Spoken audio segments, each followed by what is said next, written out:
The Full-Time Review is supported by and brought to you by Saltire Energy, the global market leader in specialist drilling equipment rental, and also by Craig International, a truly global company with 10 offices strategically placed around the world. The future of global procurement is right here.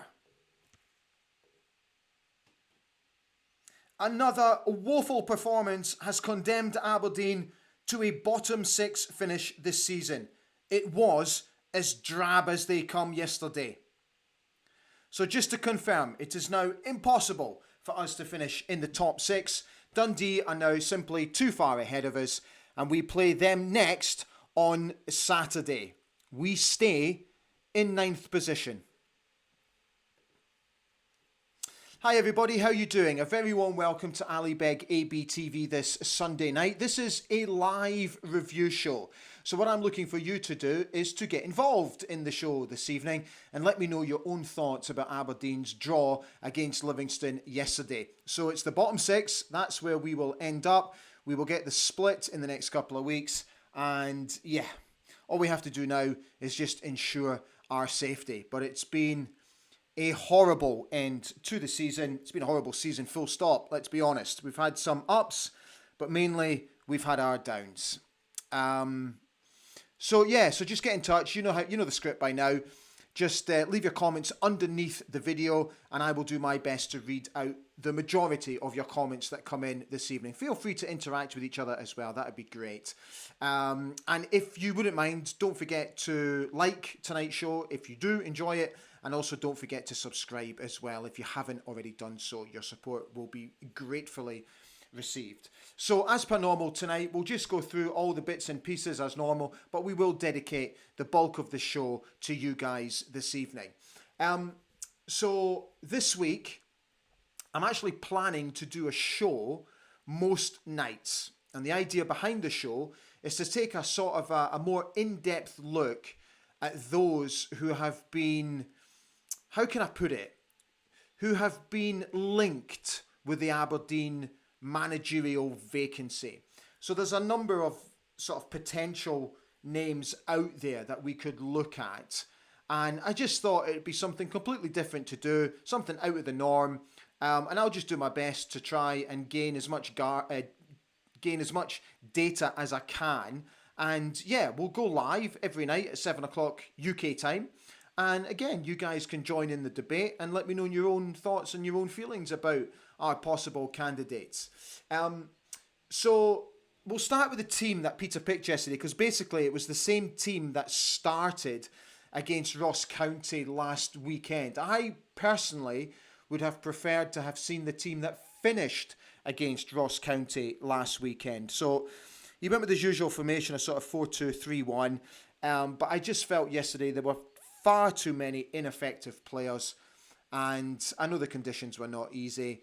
And that horrible pitch as well. But I honestly, I never thought we were at it at all. This is what Peter actually had to say. It's difficult for us to be in the bottom half after the split. It's not where we want to be, but we're in this situation and it's my job now to try and get as many points as we can and finish as high up the table as we can. We cannot take the foot off the gas until the end of the season. We've got to do it for the supporters. They travelled in numbers again today, as in Saturday. We're at home next week, so we're looking to get the 3 points there. So that's what Peter had to say after the game. So let's have a little chat about, while I just drag in the 2 remaining items that I want to show you. Let's have a little chat about the penalty. The penalty. The VAR offside goal. Bojan Miłoszki's offside goal.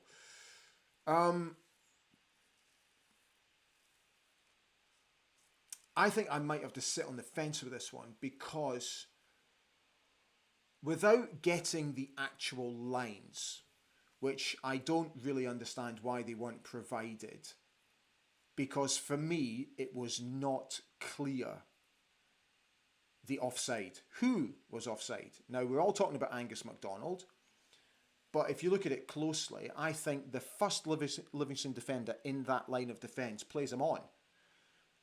So you could argue possibly one or two attacking players in the middle were offside? I don't know. But I think the lines should have been provided. It's such...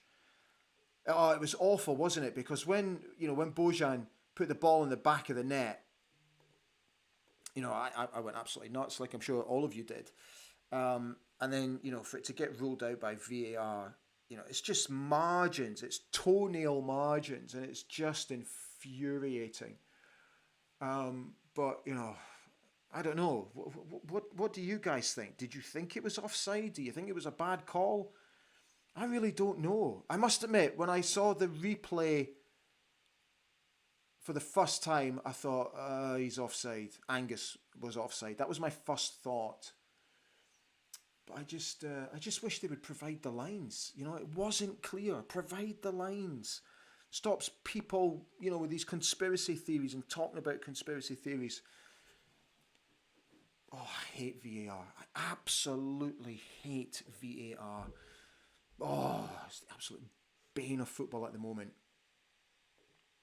Right, let's get your comments in. Hey, let's have a wee look and see how you're all doing tonight.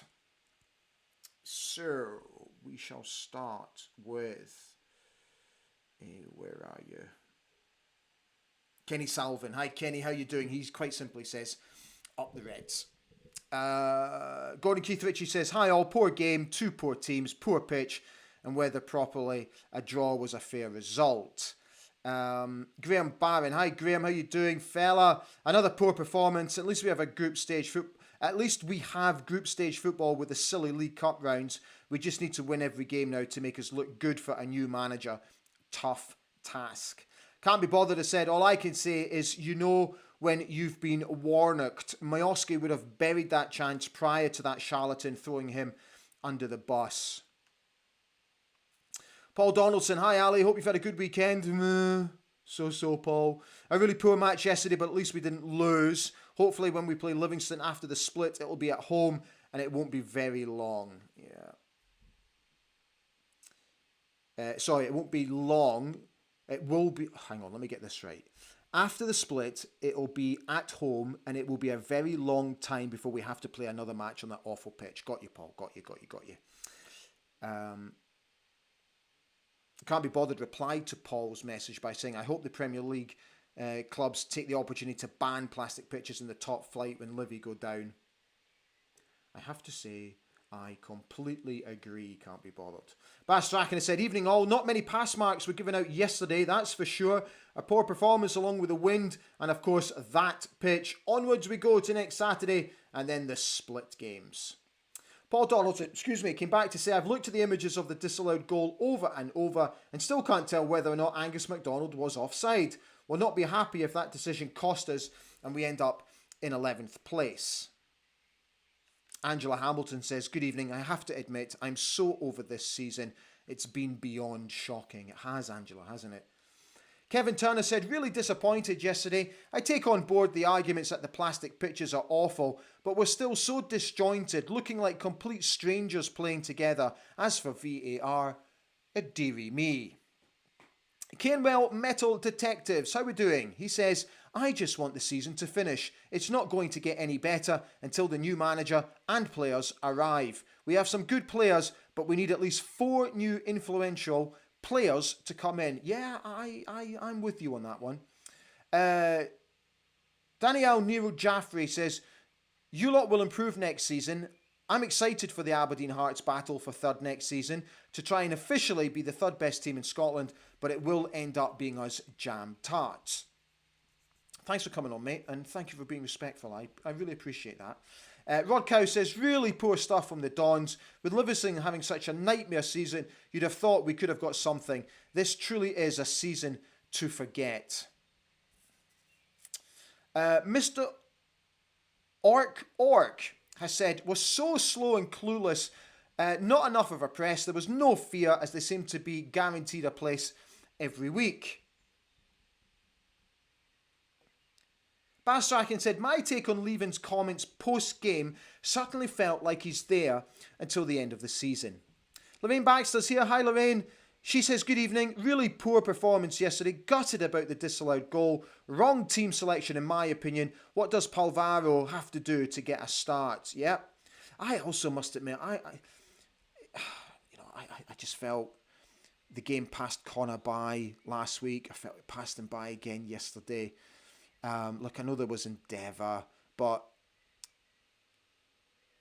for me, again, there were too many sideways passing and just no cutting edge in and around their 18-yard box. Nothing going on in their final third.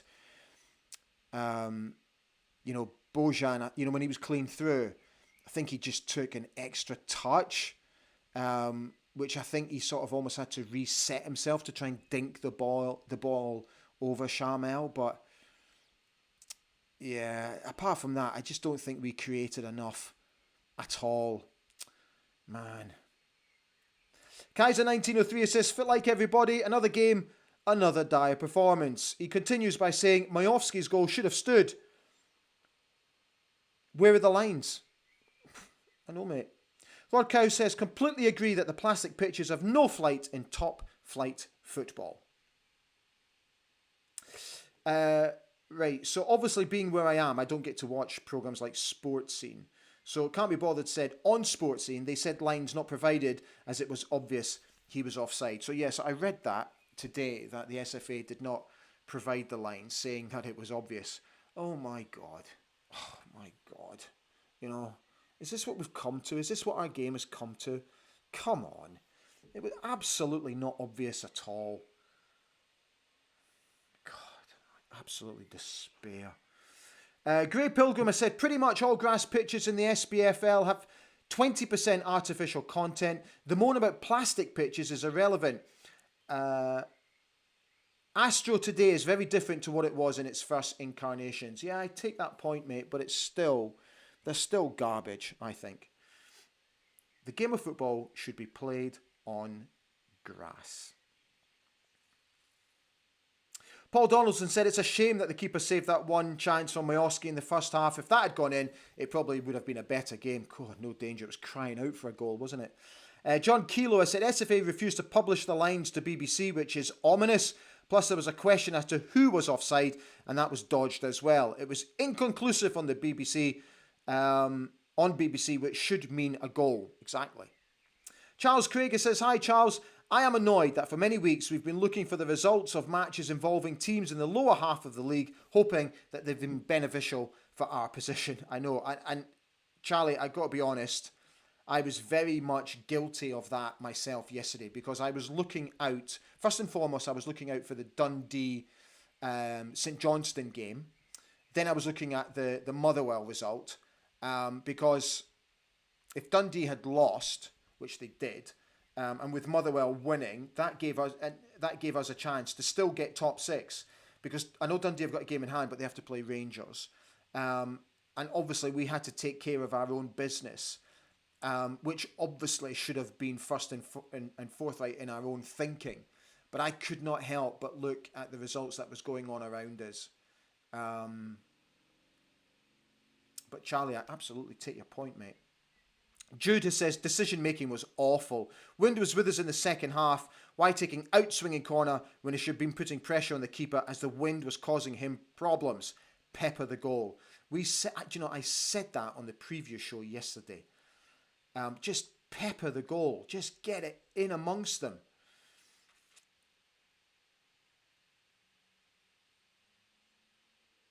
Rick McBain says this VAR nonsense is killing our game. I agree, Rick. John Moore said, goalless draw, no surprise. Still not able to have a decent 90 minutes. We haven't done that once this season. Little surprise at the lineup and think we should be trying to play with two strikers. Kaiser says, only another 7 weeks to go until we're out of our misery.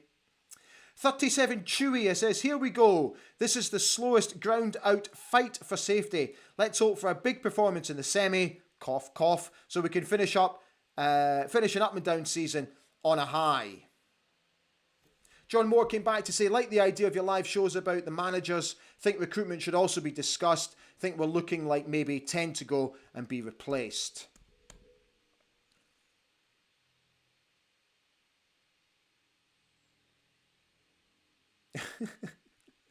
37 Chewy says, also, this is Kev Watt, a massive Bad Boys fan.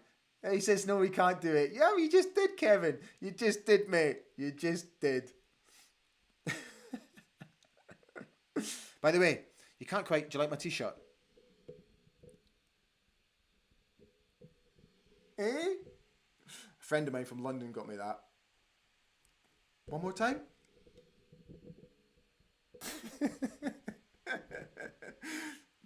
Michael Taylor said, good evening, Ali and fellow dandies. Awfully poor again. Yesterday, like you said, Ali, no cutting edge, dead beat. Listen, we've still got a Scottish Cup semi-final. Let's not forget, you never know. Right, I'll get back to your comments. Match stats. Let's get them in. So, 56% possession for us. 5 shots in total, of which 3 were on target. And we mustered 5 corners in the game. I've got more for you. There's a second page coming. Sort of more in-depth stats. I think it's coming. There it is. Successful passes overall, 323. Passes in the final third, 54, which was way down on last week. As was our touches overall. Touches in the opposite box was also way down on last week, which was 9. And overall, we won 11 tackles. Right, I've got one more item to show you, which we'll get to a little bit later. In fact, you know what? We'll do it now because you're talking about the Scottish Cup semi-final, and Michael was. So, I'm going to get this in. On this day, on the 7th of April in the football club's history, back in the year 2000, Aberdeen left-back Jack McKenzie was born. To date, Jack has played 82 games for the club, scoring 2 goals. He turned 24 today. And talking of Scottish Cup semi-finals, on this day back in 1982, Aberdeen beat St Mirren 3-2 in a Scottish Cup semi-final replay at Dens Park. Goals from Mark McGee, Neil Simpson and Peter Weir ensured our path to the final. Now, I don't know if you remember that game, but it is available online. And Billy Thompson was in goal for St Mirren that night, and he had an absolute howler. Saying that, Jim Leighton didn't cover himself in glory for Aberdeen either. That was a huge win, massive win at the time. Obviously took us to the Scottish Cup final, which we went on to win, which then obviously set us on the road to Gothenburg. So that, don't underestimate how important that Scottish Cup replay win, because St Mirren were a very decent side back then, very dogged, very determined. And Dens Park, it was an awful pitch that night. It was a mud bath. And the lads just out of nothing just had enough in their locker to get us through. It was a big, big win back then. Right, let's get back to your comments. Okay, Paul Donaldson said, both Neil McCann and Stephen Thompson said on Sportscene the Miofsky goal should have stood. Charles Craig came back to say, surely we need the next manager to be confirmed for the last 5 matches, as how else can he assess the squad? Can't be scrambling about again in the close season to recruit players. That will be discussed over the next few days. And Charles, I'm absolutely with you. Grey Pilgrim has said, how the fans' mood will change when we win the Scottish Cup. David Gold has said, another snore fest, no urgency, can't wait for this season to be over, VAR is awful, and the SFA are worse.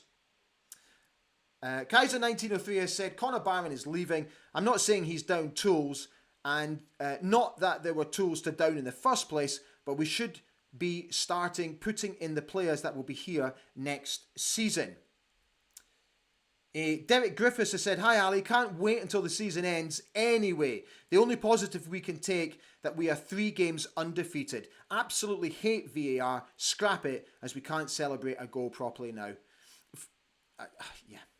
For me, it's absolutely killed what is the passion and the emotion of the game.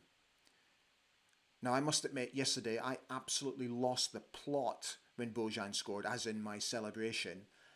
And then I saw immediately the television pictures on Red TV cut to the referee. And immediately my heart sank and I just knew it. I just knew it.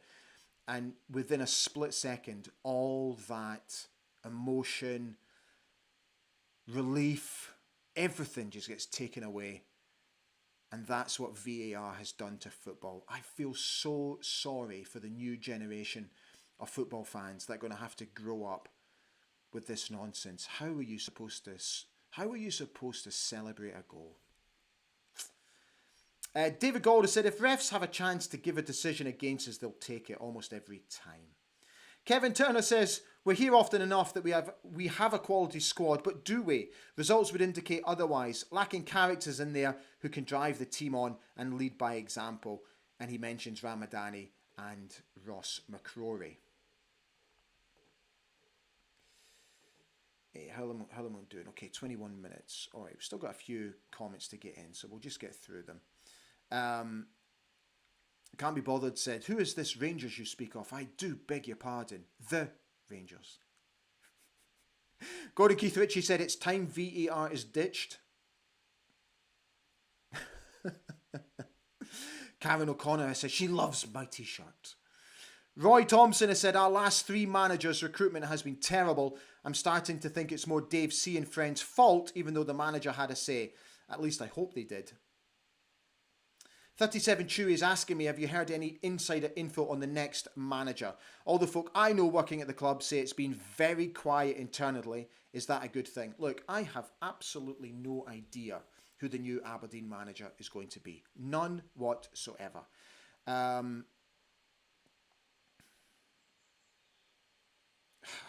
at a loss with it. Look, we'll discuss it more over the next couple of days. Mr. Orc is asking, can the clubs not just ditch the VAR? Kaiser 1903 says, Ali Beg International Traders, New York, London, Paris, Aberdeen, mainly Aberdeen, in referral to my t-shirt. It can't be bothered. It says, why can't we follow what happened at the Women's World Cup and get the refs to explain the decisions? Right, that's a great point. So, I worked on the Women's World Cup for Optus Sports in Australia last summer. And I absolutely loved how they did VAR. So as soon as a decision was made for the referee to go over to the monitor, they would have a look. They would then stand just on the byline. They would put on a microphone and they would explain the reason behind the decision. And it took 10 seconds for them to do that. And then you accepted the decision and off we go. And it was a breath of fresh air. It was brilliant to watch, and it left absolutely no stone unturned. It was fantastic. And you're absolutely right, can't be bothered. We should be doing exactly the same in the Scottish Premiership. Rod Cower said, first thing I checked at the final whistle was the Ross County result. What a situation when all you've got is hoping other teams are having a more miserable time than us. Gray Pilgrim has said, VAR is meant to reduce errors, but if any decision on VAR takes more than 30 seconds, then there's no clear and obvious issue. So the on-field decision should stand. It's like the Rangers penalty today when the boy Silva dived again. You know, John Beaton books him for diving, and then he's told to go and look at the monitor, you know, and still changes his mind and gives a penalty. Charlie Ross has said, yesterday looked like a home game with the amount of support we brought down to Livy. Fair play to you, all Livy must love the money we bring to an away game. David Galder says, we do have quality in the squad, but it's hugely unbalanced. Roy Thompson has said, it's not just VAR, the handball rules and the delayed offsides. And one last comment that's come in from Kaiser. Elfsborg won 1-0 today. Could that be Tellin's last game? Right, there we go. So, look, we've done nearly 25 minutes, so we'll call it a night. So, again, thank you as always for coming on. Thank you for leaving your comments. And again, sorry it's been a little bit negative. There's just, oh dear. I just wish there was more positivity. I wish we had more positive things to say, but it's just very difficult at the moment. Especially now that we're guaranteed a bottom 6 finish. So, tomorrow night, we'll be back at 7 o'clock UK time. We'll also be back on Tuesday night. 7 o'clock UK time. And then we'll see how we get on for the rest of the week. So, look, I absolutely want you to come and join us tomorrow night. The shows will be live. we'll break it down. So we'll put a couple of candidates together per show. We'll break down their data. I'll try and bring you as much information as I possibly can.